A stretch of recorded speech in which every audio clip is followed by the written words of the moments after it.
ብሌንና ሳሚ እንዲሁም ደግሞ ሰላምዬም ታሪክ ሰሩ።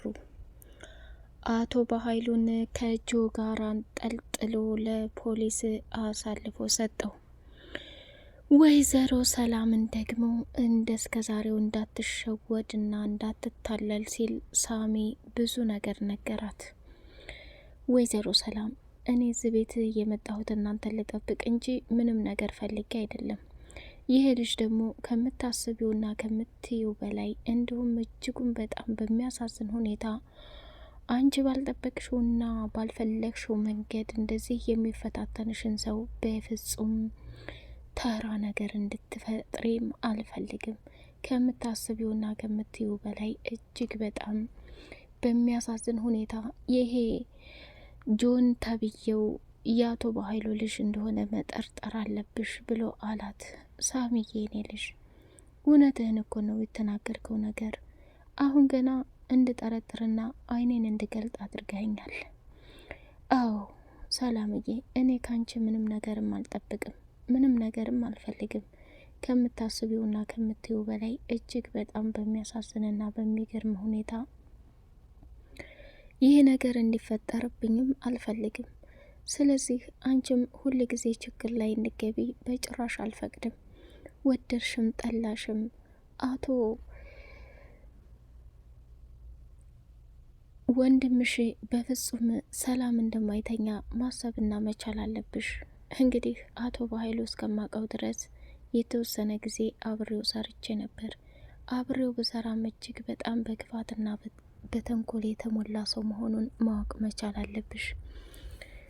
ሁኔታውን ስታይ በፍጹም የአቶ በኃይሉ ልጅ አይመስልም። ይህንን ነገር እሱ ልቆብሽስ እንደሁ እንዴት ታውቂያለሽ? ስለዚህ ልታስቢበት እፈልጋለሁ ብሎ ነገራት። ሰላምም ከተኛችበት እንቅልፏ መንቃትና ማዳመጥ ጀመረች። ሳሚም እጅግ በጣም በሚገርም ሁኔታ እየተከታተለውና እንዲሁም ደግሞ ብሌን ወዳለችበት ቦታ ላይ እየሄደ እሷን አስቀድሞ ለመግደልና ሴት አድርጎ ለመድፋት ቆርጦ ተነስቷል። ቢሆንም ግን አንዱም ነገር እንደማይሳካለትና እንደማይሆንለት እየተመለከቱ ይገኛሉ። ወደ ክችን ገባና በስለት ሊወጋ ሲል እጅጉን በጣም በሚያሳዝን ሁኔታ እሷም ከሚባለው በላይ ዋጋና መስዋዕትነት መክፈል ያለባት ምኑ ላይ እንደሆነ እያሰበች ነበር። በጣም በሚያሳዝንና በሚገርም ሁኔታ መጨረሻው ግን ልብ ሰባሪና አሳዛኝ ነገር እንደሚፈጠር አወቀች። ሳሚዬ፣ አንተ በጣም ጥሩና አስተዋይ ልጅ ነህ። ይህንን ነገር ያሰብከውና ያቀድከው አንተ ነህ። እኔ እስካሁን ድረስ ልጁን እኮ የበኃይሉ ልጅ ነው ብዬ አምኜ ተቀብያለሁ ብላ ስትል በር ላይ ተለጥፎ ወይኔ ይሄ ልጅ የት አባቱ ነው የሚያቀኝ ብዬ ይጨነቃለሁ። ለካ ከምጠብቀውና ከማስበው በላይ ስለ እኔ ማንነትና ስለዛ ስለ በኃይሉ አረመኔነት ጠንቅቆ ያውቃል ማለት ነው። ወይኔ ጆኒ ተበላሁኝ እያለ ወደ አቶ በኃይሉ ዘንድ ደወለና የተፈጠረውን ነገር በሙሉ ለአቶ በኃይሉ መናገር ጀመረ። ከረፈፌው ዳግም ደግሞ ቆሞ ወይ የሚያወራውን አልሰማ። እበር ላይ ለምን ትጮኻለህ? ከበሬ ላይ ዘወር በር ብሎ ነው ያለው። መጨረሻ ላይ ሁኔታው ደስ ሳይለው ሲቀር እንተዋወቅ ዳግምዬ ብሎ እጁን ሊጨብጠው ሲል እሱ ግን በፍጹም እጁንም መጨበጥም አልፈለገም። በሚያሳዝን ሁኔታ ዘወር አለና ከበሬ ዘወር ብለህ ወደዛ ሂድና አውራ እባክህ አትረብሸኝ ብሎ ነው ያለው። እሱም በጣም ደንግጦ ስለነበር ያለው አማራጭና ፍላጎት ከሚባለው በላይ ዋጋና መስዋዕትነት የከፈለለትን ፍቅሩን ብሌንን ስላጣና እንዲሁም በንደትና በትዝታ ተቀምጧል። ዳግም ብሌን እንግዲህ ምግብ ሰራርታ ወደ ውስጥ ይዛ ልትገባ ስትል ጆኒ በር ላይ ተቀምጦ ጆሮውን ለጥፎ ሰላምና ሳሚ የሚያወሩትን እያንዳንዱን እየሰማ ነበር። ሰላም ሰላም ሰላም! ውድ የተከበራችሁ የተወደዳችሁ የቻናል ቤተሰቦች እጅግ በጣም ተወዳጁና በጉጉት የምንጠብቀው አደራ ድራማ እንደቀጠለ ይገኛል። ቻናሉን ላይክ፣ ሰብስክራይብ እያደረጋችሁ አበረታቱኝ። እጅግ በጣም የሚያሳዝንና የሚገርም ነገር ተፈጠረ። ከሚባለው በላይ ራሷን መቆጣጠር ያቃታት ጀግናዋና አንበሳዋ ብሌን በመጨረሻ ላይ የጠረጠረችውን ነገር አይን ባይን አይታለች። ሳሚም የኔ ውድ ነገር ምንም እንድትሆኝብኝ በፍጹም አልፈልግም፣ ግን አንቺ ራስሽን እንድትጠብቅልኝ እፈልጋለሁኝ። ይሄ ልጅ ምንም ነገር ደስ አላለኝም። በር ላይ እኮ ቁሞ አንቺን እያየሽ ነበር። የሆነ ተንኮል ነገር እንዳሰበ ገብቶኛል ብሎ አላት። ሳሚ እኔ እኮ አንተ መጠርጠርህን በፍጹም አልጠላውም፣ ግን ከምታስበው በላይ እትዬም ደግሞ እንዲከፋት አልፈልግም። የወንድሜ ልጅ ነው ብላ አምና ተቀብላለች። ይህን ነገር እኛ ደግሞ አይደለም ብለን ማወዛገብ የለብንም። በተቻለ አቅም ራሳችን መጠበቅና ማጥናት ነው ያለብን ብላለች። እሷም በጣም ተናዳና ራሷን መቆጣጠር ስላቃታት እጅግ በጣም በሚያሳዝን ሁኔታ ውስጧ ተሰብሮ ስለነበር ወይኔ እያንዳንዱ የሆነው ነገር በሙሉ ዛሬም ነገም ከሚታሰበው በላይ ችግር ላይ መውደቄ በጣም አዝናለሁ። እኔ እንዳንቺ ጉደኛ ሰው አይደለሁም። ጠብቂ፣ እንደምደፋሽ እንዲሁም ደግሞ ከምታስቢው በላይ ብዙ ነገር እንደማደርግሽ ወቂ። የመጀመሪያ ስራዬ አንቺን ማጥፋት ነው ብሎ ነው የተናገረው። ይሄንንም ነገር እንግዲህ ይፈጽመው ይሆን ወይስ እንዴት ነው? በፍጹም ሊፈጽመው አይችልም። ምክንያቱም ከሚታሰበውና ከሚባለው በላይ እጅግ በጣም በጥበብ የተሞላችው አደገኛዋ ሴት ከሚለው በላይ ብሌን ወጥመድ ውስጥ ገብቷል። ሰላምም አሁን ላይ ምንም ነገር እየመሰላት ስላልሆነ እሷም ደግሞ ከሚባለው በላይ እንድትነቃና አቶ በኃይሉ ይህንን ተንኮልና ክፋት እንደሚያደርገው 100% ስለታወቀ እንድታውቀው እየተፈለገ ይገኛል ማለት ነው። ሌላው እጅግ በጣም የሚገርመውና የሚደንቀው ነገር ብሌን ለሳሚ ያላትን ስሜትና ፍላጎት ተናግራለች። ምንም ቢፈጠር ምንም እኔ ከሚታሰበው በላይ ማንም ሰው ችግር እንዲደርስብኝም አልፈልግም። ለምን ቢባል እያንዳንዱ የሆኑትን ነገሮች አምኖ መቀበል ለኔ ትልቅ ህመምና አደጋ ነው። ስለዚህ መቼም ቢሆን መቼም አቶ በኃይሉ የእጁን ማግኘት አለበት። በእንደዚህ አይነት እንዲቀጥልና በእንደዚህ አይነት እንዲሆን በጭራሽ አንፈልግም። ስለዚህ ዋጋና መስዋዕትነት ከመክፈላችን በላይ ደግሞ እያንዳንዱ ለሆኑት ነገራቶች በሙሉ ሰላም እንድትነቃ እናደርጋታለን። ያ ካልሆነ ከሚታሰበው በላይ ብዙ ነገሮች ይፈጠራሉ። ስለዚህ ያን ነገር አምኖ መቀበል ያቅተኛል ብሎ ነው ሳሚም የተናገረው። እንግዲህ ሳሚ በምንም አይነት ሁኔታ ምን እያደረግ እንደሆን በር ስር ተለጥፈህ ልጅቷን ምን ልታደርጋት ነው? ወይስ ሰው የለም ብለህ እሷን ልትደፍራት ነው? ልትገላት ነው?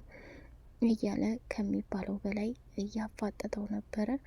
መጨረሻ ላይ በምንም አይነት ሁኔታ አንተ ብሌንን እንዲህ እንድታደርጋት አልፈቅድልህም፣ ግን ከምታስበው በላይ የመጣው ነገር ቢመጣ እኔ ምን ያክል አደገኛ ሰው እንደሆንኩኝ አታቅም። የት እንደማውቅህ ግራ ተጋብቻለሁኝ። አሁን ጊዜውና ሰዓቱ ደርሶ ግን የተገናኘንበት ቦታ መጥፎና የከፋ ከሆነ እኔን አድርጋይ ብሎ ነው ሳሚ ልክ ልኩን ደስ ለልጅ የተናገረው። በኃይሉም በጣም ተናደደና ይሄ የማይረባ ወስፋታም የሆነ ልጅ እንዲሁ ጉራ ብቻ ገና ከመግባቱ አንድ ነገር ሳያደርግ ዳግምና ሳሚ ጥርጣሬ ውስጥ ገብተዋል።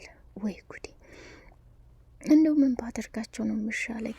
ቆይ እኔ ያሰብኩትና ያቀርኩት ነገር አንዱም የማይሳካው ለምንድን ነው? በዚህ አንዷን ስላት አንዷ፣ በዚህ አንዱን ስለው አንዱ፣ ወይኔ መከራ እያለ ራሱን ከሚባለው በላይ ዋጋና መስዋዕትነት እየከፈለ ያለው ሰው በጣም በሚያሳዝን ሁኔታ እንግዲህ ይሄን ነገር ማሰብም ጀምሯል ማለት ነው።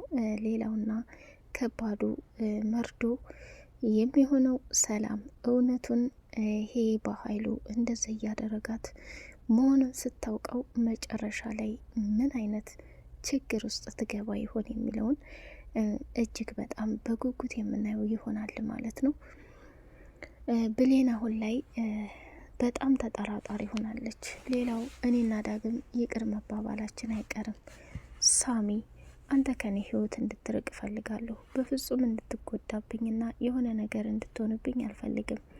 ለምን ቢባል ከምትለውና ከምታስበው በላይ ለእኔ ምን አይነት ቦታና ስሜት እንዳለ በጣም ተረድቻለሁ። አሁን ላይ ግን እየገባኝ ያለው ነገር አንተ በዚህን ያክል ችግር እንዲደርስብህም አልፈልግም። ሌላም ነገር እንዲደርስብህ አልፈልግም። እኔ ላንተ እያዘንኩ፣ እኔ ላንተ እየተጨናነኩኝ፣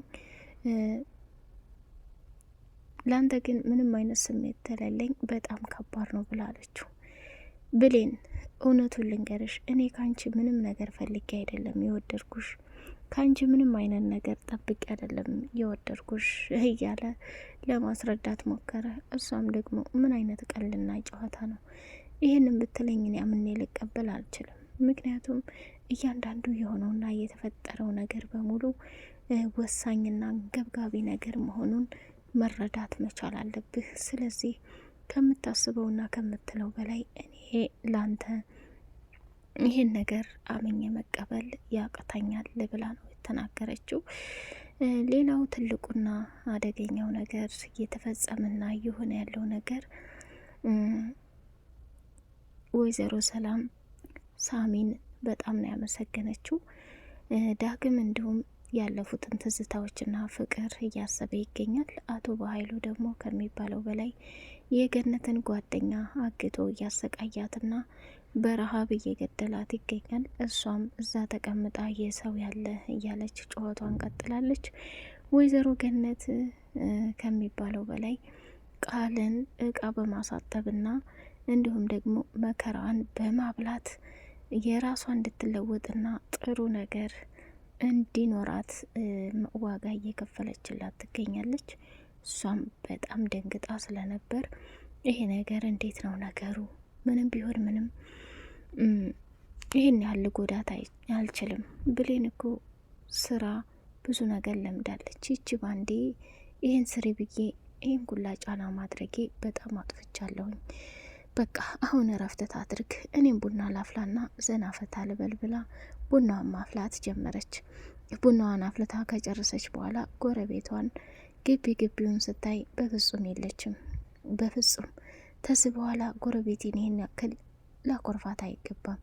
ምክንያቱም አንዴ ያጥፍታለች፣ ያጥፋት ደግሞ ተመልሶ አይመጣም። ስለዚህ የሆነ ነገር ማድረግ አለብኝ፣ ቶሎ መፍትሄ ማድረግ አለብኝ ብላ ብቻዋን መወሰን ጀመረችና ጎረቤቷን ልትጠራት ወደ ቤቷ ስትሄድ በሩ ተዘግቷል። ወይኔ ጎረቤቴ፣ እኔ ይቅር ብዬሻለሁ። ከዚህ በኋላ ብንኮራረፍ ምንም ለወጥ የሚቀየር የለውም። አንቺ በጣም አስተዋይና ጥሩ ጎረቤቴ ነሽ። በፍጹም እንድትቀየምኝም አልፈልግም።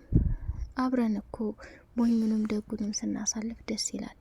በዛ ላይ ደግሞ አቶ በኃይሉ በጥይት ብሎ ሊደፋይ ሲል እኔን አትርፈሽኛል።